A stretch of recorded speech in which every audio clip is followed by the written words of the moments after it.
الذي أنزل على عبده الكتاب ولم يجعل له عوجا قيما والصلاة والسلام على النبي المصطفى وعلى آله أهل الصدق والوفاء.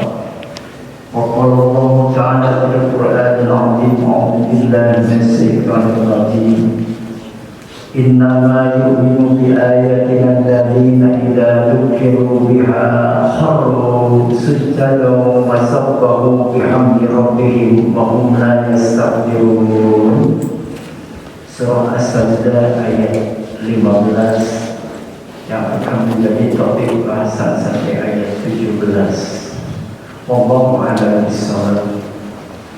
Segala puji bagi Allah, rahmat salam semoga datang kepada baginda Rasulullah Muhammad sallallahu alaihi wasallam, para sahabatnya, para tabi'in, para pengikutnya termasuk kita. Alhamdulillah, Allah mudahkan langkah kita menuju ke tempat ini karena ada dua kelompok manusia yang dikagumi Allah dan sangat diperhatikan Allah. Siapakah itu? Dalam hadis yang panjang dijelaskan, satu orang yang bangkit meninggalkan tempat tidur, meninggalkan bantal yang empuk, meninggalkan istri yang halal, keluarga yang dicintai, pergi menuju untuk melaksanakan titah dan perintah Allah, yakni sholat. Itulah hamba yang sangat dikagumi Allah, sampai Allah perintahkan kepada malaikat untuk perhatikanlah dia, rahmatilah dia, jagalah dia. Dan yang kedua adalah kelompok laki-laki yang berperang di jalan Allah. Mudah-mudahan kita termasuk salah satu dari dua kelompok yang dikagumi Allah itu, yakni mudah-mudahan kita tidak ujub, tidak riya, tidak merasa angkuh bahwa ini semua adalah pertolongan dan rahmat Allah, dan Allah pilih bagi hambanya kekuatan, keikhlasan, kehusuan dalam melaksanakan ibadah salat ini. Jamaah subuh yang sama-sama mengharapkan ridho dan ampunan Allah. Di saat baginda Rasulullah sallallahu alaihi wasallam melaksanakan satu perjalanan yang sangat agung dan besar, Isra Mi'raj. Nah, ini pada bulan Rajab, mudah-mudahan Allah berkahi kita. Allahumma barik lana fi Rajab wa sa'lana wa balighna Ramadhana wa asilhu qasidan. Karena itulah di Rajab ini ada peristiwa yang sangat agung, yang sangat besar, adalah peristiwa Isra dan Mi'raj. Para subuh yang lalu telah saya singgung perjalanan Rasulullah SAW dari Masjidil Haram ke Masjidil Aqsa, dari Masjidil Aqsa naik ke alam malakut, alam malaikat, alam nasr, alam nar, ke Sidrah al-Muntaha. Nah, di Sidrah al-Muntaha inilah ada tiga hal yang paling agung, yang paling besar, yang Allah anugerahkan kepada Rasul Muhammad dan untuk umatnya, antara lain an Abdullah bin Mas'ud radhiyallahu anhu. Hadis yang diriwayatkan oleh Ibnu Mas'ud. Qala Rasulullah sallallahu alaihi wasallam lama usriya bi Rasulillah sallallahu alaihi wasallam, ketika Rasulullah SAW diisrakan dan dimi'rajkan, untaha ila sidratil muntaha, sampailah Rasulullah di Sidrah al-Muntaha, fa'utiya salatil khams, maka disitulah Allah menganugerahkan, mewajibkan kepada baginda Rasulullah SAW untuk umatnya adalah salat yang 5 waktu. Lalu yang kedua ada wa khatimah suratil Baqarah, dan 2 akhir di surah Al-Baqarah. Itu diturunkannya saat Rasulullah SAW Isra Mi'raj. Dan yang ketiga, wa ghafara liman la yusyrik billah min ummati syai'an al-muqiman. Allah telah mengampuni orang-orang yang tidak musyrik, tidak menyekutukan Allah dari umat Rasul Muhammad, yang Allah ampuni dosa-dosa besar itu adalah yang menjerumuskan pelakunya ke dalam neraka. Itu Allah ampuni. 3 hal inilah yang agung dan istimewa yang disampaikan di surah Al-Muntaha, bukan di dunia, bukan di langit 1, 2, 3, dan 7, tapi itu adalah bersamaan dengan Allah berikan kepada Rasulullah Muhammad SAW adalah salat 5 waktu. Mudah-mudahan termasuk kita adalah hamba yang dikagumi Allah, yakni datangnya menunjuknya ke tempat ini adalah merupakan golongan yang dikagumi Allah Subhanahu wa Ta'ala. Mungkin tidak saya sebutkan, ada yang jauh sekali datang ke masjid ini dengan ketulusan dan keikhlasan. Subhanallah. Kita berdoa saja, mudah-mudahan langkah demi langkahnya, langkah yang pertama Allah hapus dosanya, dan langkah yang kedua Allah tinggikan derajatnya. Amin. Hadirin jamaah subuh yang sama-sama mengharapkan ridho dari Allah. Surah As-Sajdah ayat 15 sampai ayat 17 itu terkait dengan masalah bab salat. Dan disitulah hamba Allah yang beriman terhadap ayat-ayat kami. Ayat-ayat itu disampaikan baginda Rasulullah SAW, bahwa Rasul tidak hanya menerima wahyu saja, atau tidak hanya menerima informasi lewat wahyu saja. Allah perlihatkan linuriyahu min ayatina. Allah perlihatkan alam-alam yang kebesaran Allah, keagungan Allah, kemuliaan Allah, bahkan sampai diperlihatkannya ke dalam neraka dan ke dalam surga. Maka di situ ayat 15 sampai 17 yang kaitannya dengan ayat sebelumnya adalah informasi yang paling ngeri, karena orang-orang kafir itu mereka tidak mempercayai hal-hal yang gaib inilah, tentang kubur, tentang balas, tentang surga dan tentang neraka. Rasulullah tidak hanya menerima informasi lewat wahyu saja, Rasulullah SAW langsung melihatnya. Betapa ngerinya orang yang diadab dalam jahanam, betapa ngerinya orang yang diadab di dalam jahanam. Na'udzubillah min dzalik. Sampai mereka merunduk-tunduk dan malu dan menjerit, bahkan mereka minta dikembalikan untuk kembali ke dunia. Rabbana farji'na na'mal shalihan. Ya Rabb, kami telah melihat dengan mata kepala sendiri, telah mendengar apa yang disampaikan Rasulullah itu benar. Farji'na, kembalikanlah kami ke dunia, na'mal shalihan, kami akan beramal saleh.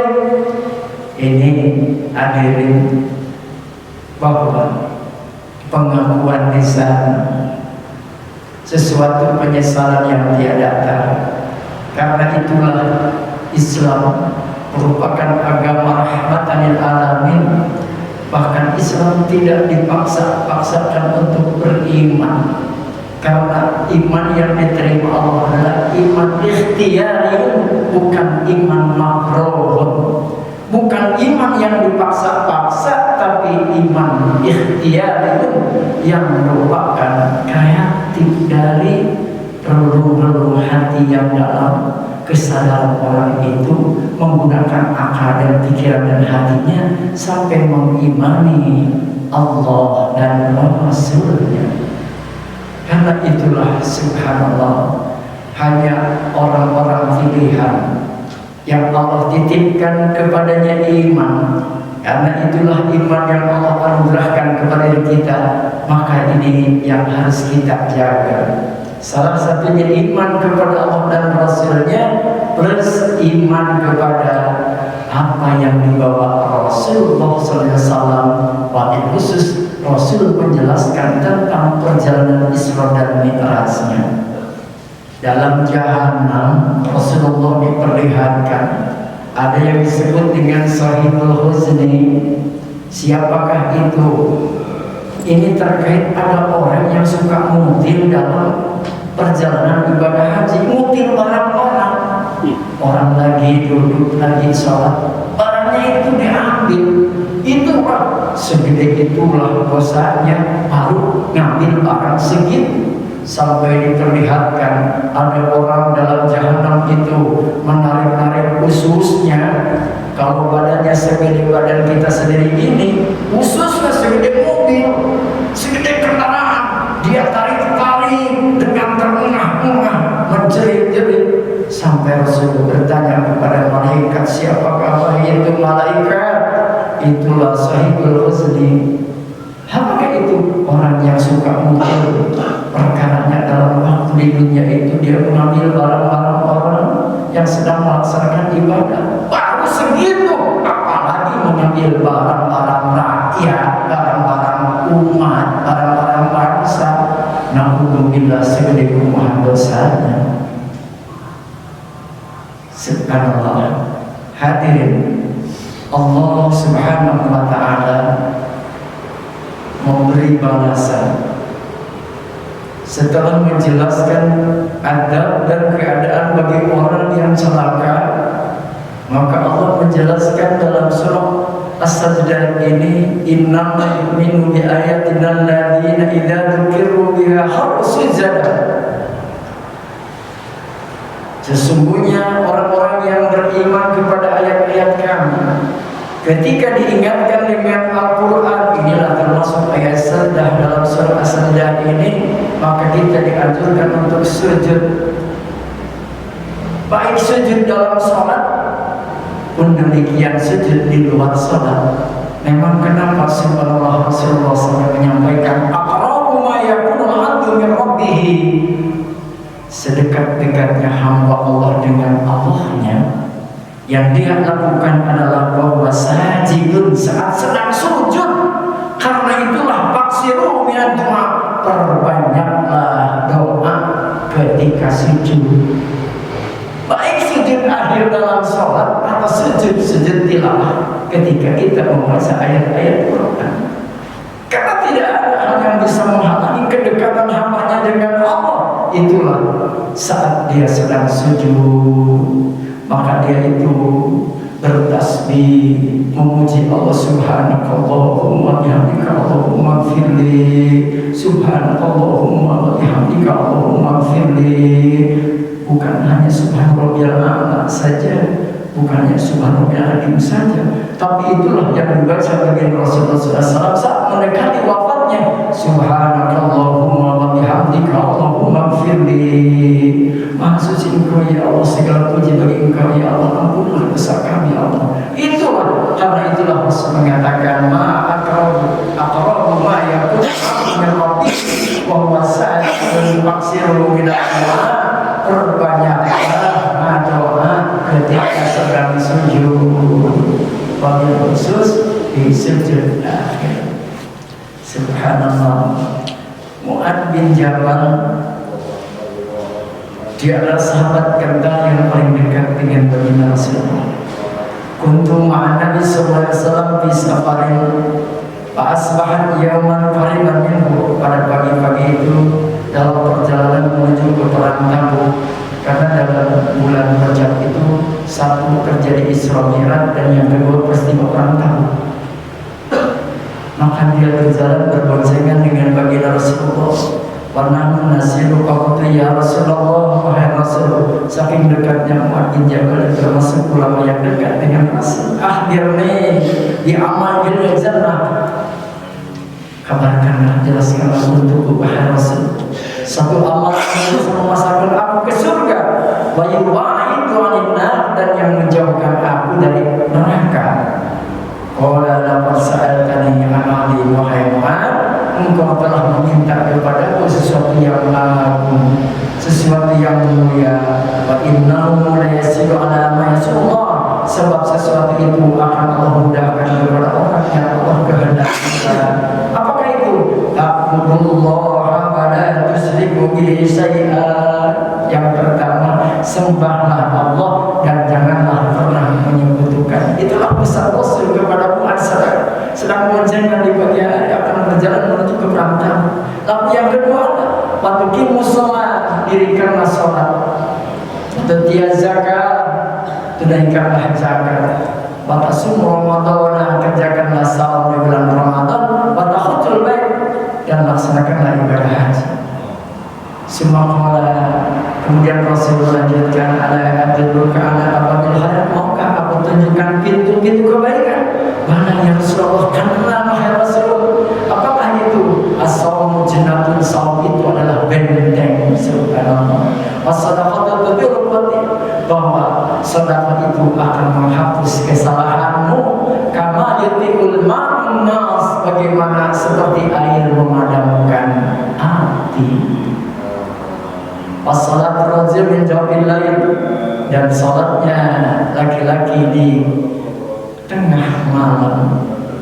Maka inilah terkait dalam surah As-Sajdah ayat 16-nya, tatajafa junubuhum anil mawadi hatta balagha ya'malun summa qala ala kulli rasul.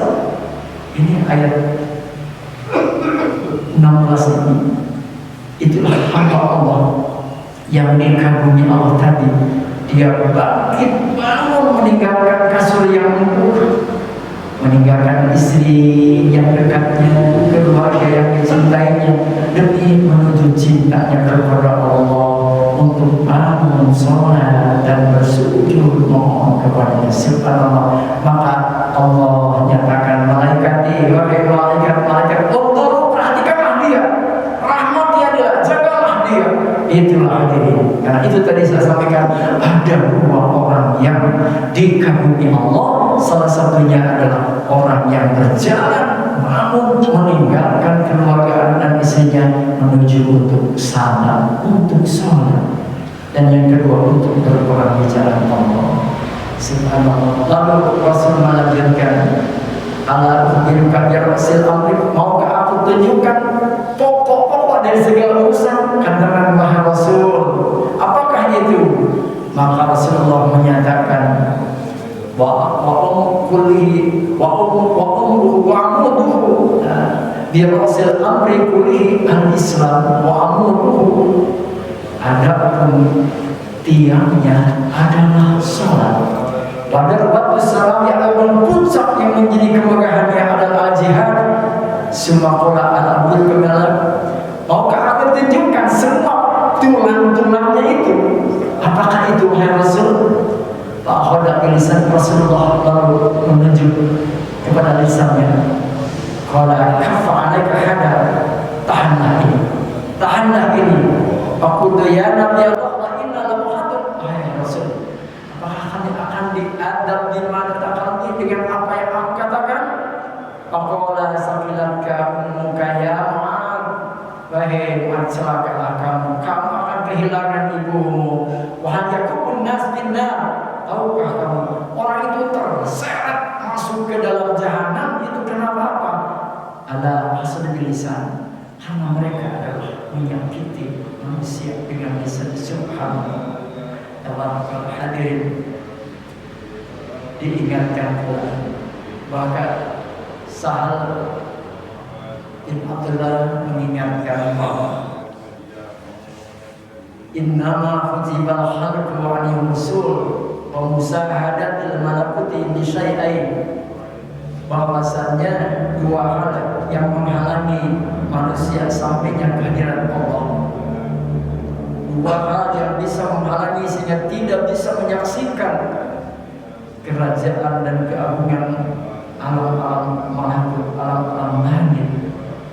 Apakah itu? Maka saya mengatakan su'ul khotimah, karena dia tidak benar, tidak baik, tidak halal yang dimakannya. Lalu yang kedua apa? Wa ada dia menyakiti orang dengan lisannya. Dua perkara inilah yang menghijab manusia tidak sampai musuh kepada Allah dan tidak bisa menyaksikan kebesaran keagungan Allah di alam jagat raya ini, karena itulah satu yang dimakannya tidak halal dan lisannya kotor senantiasa menyakiti orang-orang lain. Subhanallah. Maka Sa'ad bin Abdullah mengingat lagi qala aidan usuluna sab'atun, pokok dari segala usul yang kami jalankan bertahap. Pertama, atamassalu bidadillah, aku berpegang teguh kepada kitab Allah Al-Quran. Dan yang kedua, wal iktida bi sayyidina Rasulillah sallallahu alaihi wasallam, berpegang teguh, berittiba, mutaba'ah kepada baginda Rasulullah sallallahu alaihi wasallam. Dan yang ketiga, wa aklul halal, memakan makanan yang halal. Dan yang keempat, wastinabul ma'asi, menjauhkan diri dari perbuatan dosa. Dan yang keenam, wa'atubu, dan aku bertaubat. Dan yang ketujuh, wa'adabul huquqi wa kaful adab, dia melaksanakan hak-haknya dan juga menjaga lisannya. Itulah. Karena itu jagalah dari menyakiti orang lain. Bisa saja yang zahir, bisa juga yang batinnya. Subhanallah. Hadirin jamaah subuh yang sama-sama mengharapkan ridha Allah Subhanahu wa ta'ala, sampai Nabi Musa bertanya kepada Allah tentang betapa agungnya yang dijelaskan dalam surah As-Sajdah ayat 17-nya ini, bahwasanya adantu li ibadis shalihin, aku menjanjikan bagi hamba-hamba yang saleh mala'in ra'at walaupun sami'at, yang tidak bisa dipandang dengan mata dan tidak bisa dilihat, bisa didengar dengan telinga, wala khatar qalbil basar tuhran, dan tidak bisa diingat-ingat, dikira-kira dengan hati. Maka kata Abu Hurairah, ma'atattum alaihi, lupakanlah sesuatu yang agung yang telah Rasul jelaskan, telah Allah jelaskan lewat Rasulnya, lupakanlah. Kenapa? Fala ta'nafsu ma ufiyalahu min qur'an, sebab tidak ada, sampai dijelaskan tidak ada yang tahu, entah itu malaikat pun tidak dikasih tahu. Subhanallah. Rasul-rasul pun tidak dikasih tahu. Itu semua adalah disembunyikan Allah. Maka saat Nabi Musa bertanya kepada Allah, siapakah itu wahai Allah, dan bagaimana orang yang paling rendah kedudukannya di surganya Allah, maka Allah nyatakan ketika semua manusia ahli surga sudah masuk, dia yang terakhir. Begitu dipersilahkan, siapakah orang yang terakhir ini? Inilah orang yang dari neraka dikeluarkan karena dengan rahmat Allah. Kenapa? Karena dia la tusyriku bi syai'an, dia celaka masuk neraka karena dosanya, tapi bukan karena dosa musyrik. Sehingga dengan karena dia tidak pernah musyrik, maka Allah rahmati, Allah selamatkan dari jahanam, dan dia keluar, dan dia orang yang termasuk, yang terakhir masuk surga. Subhanallah. Sampai Allah persilakan, silakan udkhul jannah, masuklah kamu ke dalam surga. Hadirin, kalau bahasa kita baru masuk di empernya saja, ya Allah, aku ridho sudah di sini, rasa senang. Maka Allah, untuk kamu itu, maukah aku berikan untukmu misla seperti ini, sampai dijelaskan semisilnya itu adalah aku berikan tempat sebagaimana salah satu raja di dunia memiliki kerajaan, itulah kerajaan tempat itu untukmu. lalu aku berikan lagi, semisal. Apa kata dia? Raditu ya Allah, aku ridho ya Allah. Sampai pada yang kelima, berhenti di situ, Allah, aku cukup. Maka maukah aku berikan lagi Allah? Hadirin, sampai 10 kali lipat. Maka dalam surah Al-Imran, surga yang diberikan orang-orang itu, yang paling akhir itu jaraknya antara langit dan bumi. Mu'iddat lil muttaqin. Itu adalah surga diberikan kepada orang yang terakhir masuk surga. Subhanallah. Maka Nabi Musa berkata, wahai Allah, bagaimana yang tertinggi? Nah, inilah tadi yang tertinggi, la ilmu akbar sangat, dan ini dirahasiakan, malaikat pun ternyata tidak tahu, Rasul pun tidak ada, orang-orang saleh pun tidak tahu. Karena itu hadirin, melalui riwayat Sa'lam an Asma bin Yazid, qala Rasulullah sallallahu alaihi wasallam, idza jama'a Allahu al-awwalin wal akhirin fi yaumil qiyamah, Allah mengumpulkan di masa umat dari awal Nabi Adam sampai yang terakhir. Ja'a munadi panada, semuanya dalam keadaan hiruk pikuk, susah, merugi, karena namanya juga mahsyar.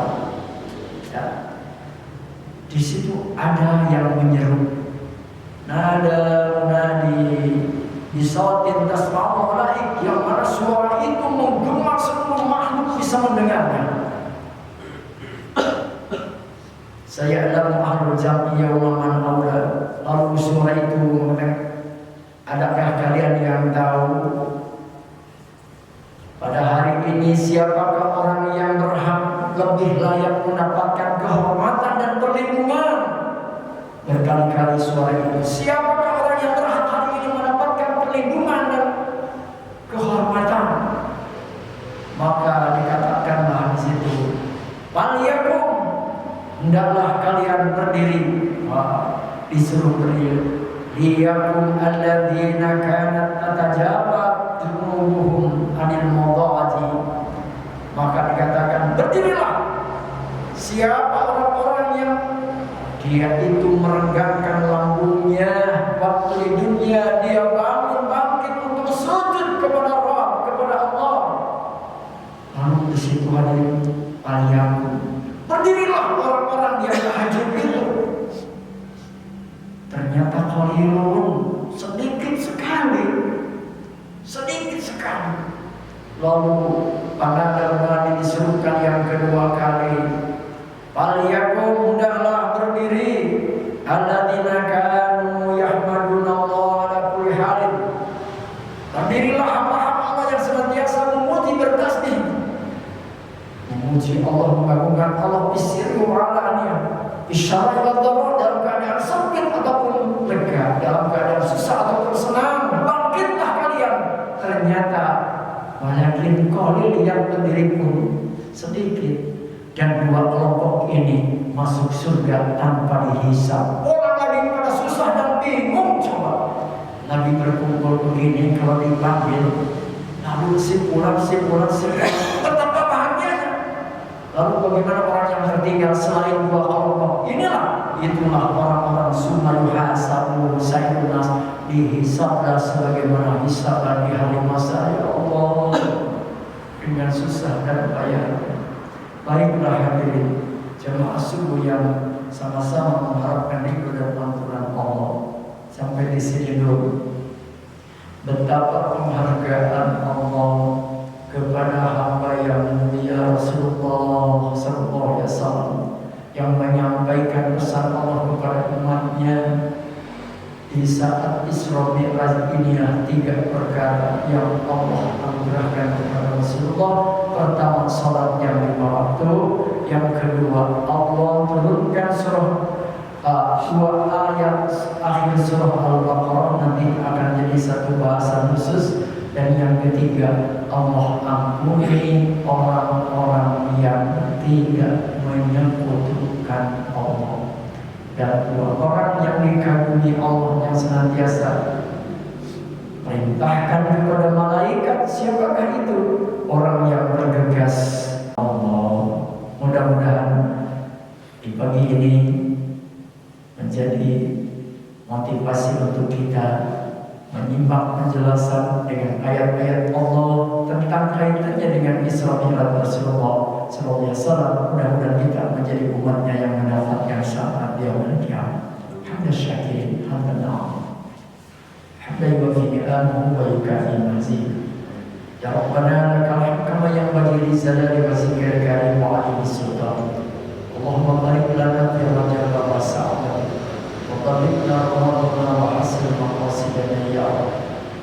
Di pagi yang berkah ini bersyukuri nikmat, memuji kebesaran, mengagungkan kemuliaan ya Allah. Ampunilah dosa kami, dosa ibu bapa kami, dosa guru kami, dosa kaum muslimat ya Allah.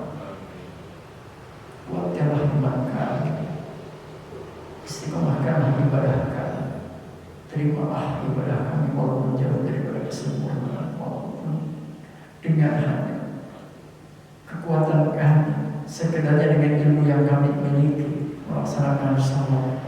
Inilah ya Allah, mudah-mudahan lewat sujud kami Rasul menyampaikan kedekatan hamba-Mu dengan Rabb-Nya adalah melalui sujud. Karena itulah kami melaksanakan segala apa yang dicontohkan bagi Rasulullah.